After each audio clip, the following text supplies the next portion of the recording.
pangan jadi. Om Swastiastu. Kami dari kelompok B akan menjelaskan mengenai aplikasi fraksi minyak bumi yaitu bensin. Sebelum itu kami akan memperkenalkan diri terlebih dahulu.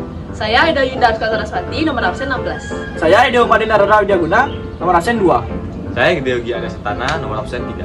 Saya Ida Nila Pusparini, nomor absen 17. Saya Nyaman Gede Harta Samita, absen 14. Saya Imadi Ananta Abidianta, absen 9. Materi minyak bumi dan gas atau yang sering disebut sebagai bahan bakar fosil ini terdiri dari 3 kandungan utama. Yang pertama, ada minyak bumi yang sering digunakan untuk bahan bakar. Dalam pemanfaatannya, kita harus menghemat dan menggunakan energi alternatif karena bahan bakar fosil ini tidak dapat diperbarui. Dalam proses pembentukannya, bahan bakar fosil ini dapat terbentuk dari sisa-sisa fosil yang sudah meninggal pada jutaan atau ribuan tahun lalu. Bagaimana proses pembentukan bahan bakar fosil? Mari kita simak penjelasan berikutnya.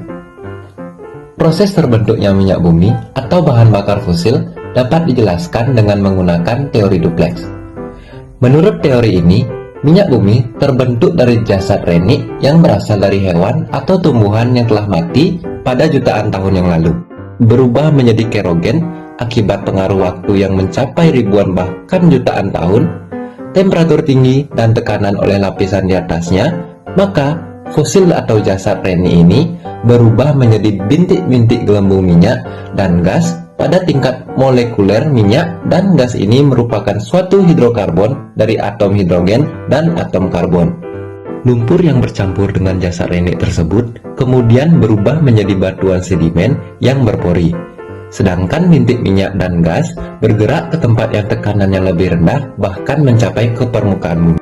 Akan tetapi, yang paling banyak minyak dan gas tadi terperangkap ke dalam suatu batuan yang kedap yang tidak mampu ditembus oleh gas dan cairan.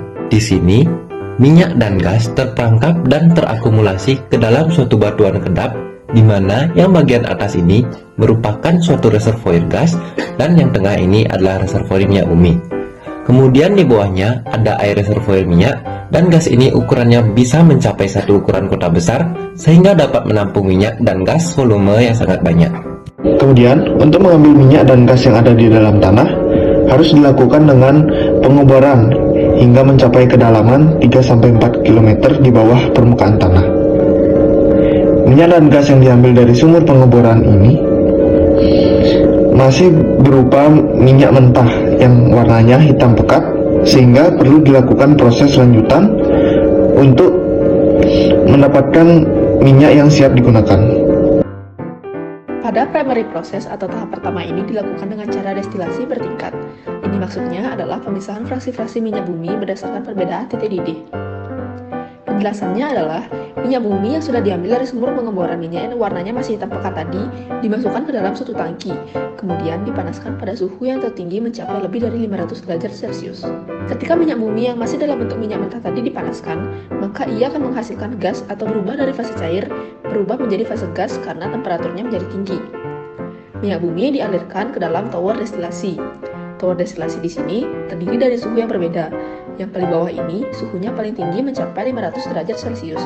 Kemudian yang paling atas ini suhunya sangat rendah, bisa jadi kurang dari 0 derajat Celcius. Bagaimana proses pemisahan yang terjadi dari minyak mentah sehingga menjadi beberapa fraksi minyak bumi?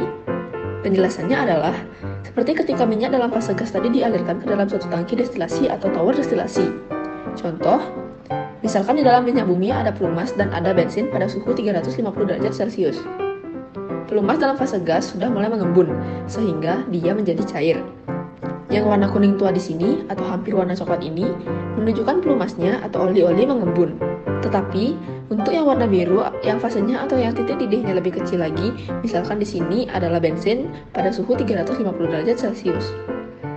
Bensin masih dalam bentuk gas, maka bensin yang dalam bentuk gas ini masih lanjut ke atas lagi atau masih lanjut ke tower yang bagian atas yang suhunya lebih rendah lagi. Maka di sini di dalam tangki destilasi itu di dalamnya itu ada lubang-lubang kecil untuk mengalirkan uap sehingga dia mampu mencapai ke bagian uap puncak dari tower ini. Sehingga dengan begitu yang fasenya cair yang sudah mengembun ini dialirkan melalui pipa-pipa sesuai dengan titik didih masing-masing sehingga terpisah berdasarkan titik didih dari minyak bumi. Ini adalah proses tahap pertama. Kemudian masuk ke tahap 2. minyak belum bisa langsung digunakan. Ini masih mengalami beberapa proses untuk menghasilkan suatu minyak yang bermutu baik. Proses yang dilakukan di sini adalah dengan perengkahan atau cracking. Jadi, cracking ini adalah pemecah hidrokarbon molekul ukuran besar, jadi molekul-molekul ukuran kecil. Kemudian setelah itu, dilanjutkan tahap yang kedua, yaitu reforming. Mengubah struktur molekul fraksi yang mutunya jelek menjadi mutunya lebih baik. Kemudian ada tahap alkilasi, yaitu penambahan atom karbon pada suatu fraksi sehingga menjadi lebih panjang dan bercabang. Selain itu, proses polimerisasi, yaitu penggabungan antara molekul-molekul kecil menjadi molekul-molekul yang ukurannya lebih besar. Dan tahap yang terakhir, nanti ada tahap blending, yaitu proses pemurnian minyak bumi dengan mengeliminasi bahan-bahan pengotor yang terlibat di dalam pengolahan, sehingga dihasilkan suatu fraksi-fraksi minyak bumi yang sangat bermutu dan dapat dimanfaatkan secara luas. Kemudian, untuk jenis bensin dan mutu bensin yang ini merupakan minyak bumi yang paling banyak digunakan dalam kehidupan sehari-hari. Jenis bensin yang kita kenal, produk dari Pertamina yang pertama ada Premium, kemudian ada Pertalite, kemudian ada Pertamax, dan yang paling bagus adalah Pertamax Turbo. Dari Premium sampai dengan Pertamax Turbo ini harganya berbeda. Dari Premium sampai ke Pertamax Turbo ini harganya semakin mahal. Kenapa semakin mahal? Karena mutunya itu semakin bagus. Produk premium ini angka oktannya adalah 88. Pertalite angka oktannya adalah 90. Pertamax angka oktannya sekitar 92. Dan Pertamax Turbo ini angka oktannya paling tinggi, yaitu mencapai 98.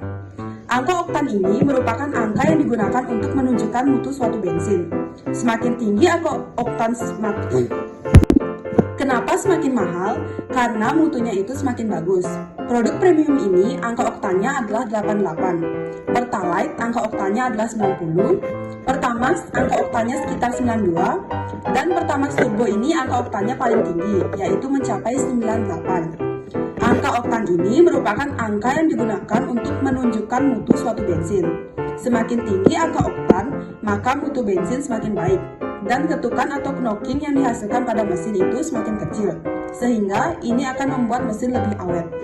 Sekian yang dapat kami sampaikan, mohon maaf bila ada kekurangan. Jika ada kelebihan, harap dikembalikan. Dan jangan lupa follow Instagram Wenit45. Rahayu! Para Sation ya. Om Santi Santi Santi Om. Kurang nggak sih?